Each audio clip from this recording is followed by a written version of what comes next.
I've always been fascinated by the urban legends surrounding the underground tunnels beneath our city. As a thrill seeker and an avid explorer, I couldn't resist the temptation to venture into the unknown. I assembled a team of friends, and we set out to uncover the truth behind the rumors. We began by scouring the city for hidden entrances, talking to locals, and scouring the internet for any clues that might lead us to the tunnels. It wasn't until we stumbled upon an old, abandoned subway station that we finally found our way in. The air was thick with the smell of damp earth and decay as we made our way down the crumbling stairs. The walls were covered in old advertisements and graffiti. But it was the eerie silence that really got to me. It was as if the city above us had been muffled, and all that was left was the sound of our own breathing. As we explored the tunnels, we noticed that the walls were adorned with old pipes, some of which were still leaking water, creating a steady drip drip drip that echoed through the passageways. The smell of mold and mildew filled our nostrils, and I could feel the weight of the city above us, pressing down on my shoulders. We walked for what felt like hours, our flashlights casting eerie shadows on the walls.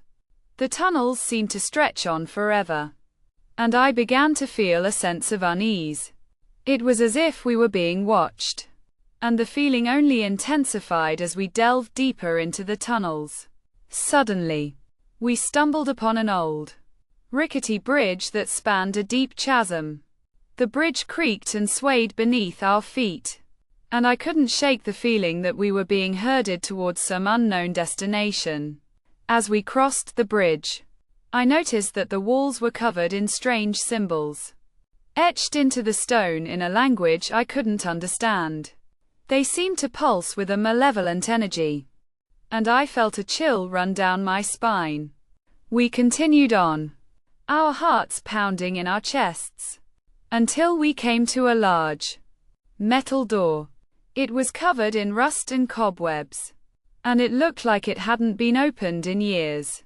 I pushed on the door, and to my surprise, it creaked open, revealing a vast, underground chamber.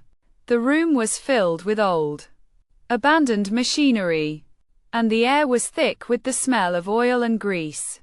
But it was what was in the center of the room that made my blood run cold. There was a large, stone statue of a figure with no face, its arms outstretched as if in supplication. The statue seemed to loom over us, casting a long, ominous shadow on the wall. And then, I heard it. A low, rumbling noise that seemed to come from all around us. It was a sound that I had never heard before, and it sent shivers down my spine. Suddenly, the lights on our flashlights began to flicker, and I felt a sense of dread wash over me. I realized that we were not alone in the tunnels, and that we had stumbled into something that was truly sinister. As we turned to leave, I saw that the statue was no longer alone. There were figures standing around it, their faces twisted into grotesque grins. And then, everything went black. When I came to, I was lying on the floor, my head throbbing with pain. The others were nowhere to be found, and I was left alone to stumble back through the tunnels, desperate to find my way back to the surface. I never did find my friends, and I never went back to those tunnels again. But I'll never forget the feeling of being watched, and the sound of that low, rumbling noise that seemed to come from all around me. It's a sound that still haunts me to this day, and one that I'll never be able to shake.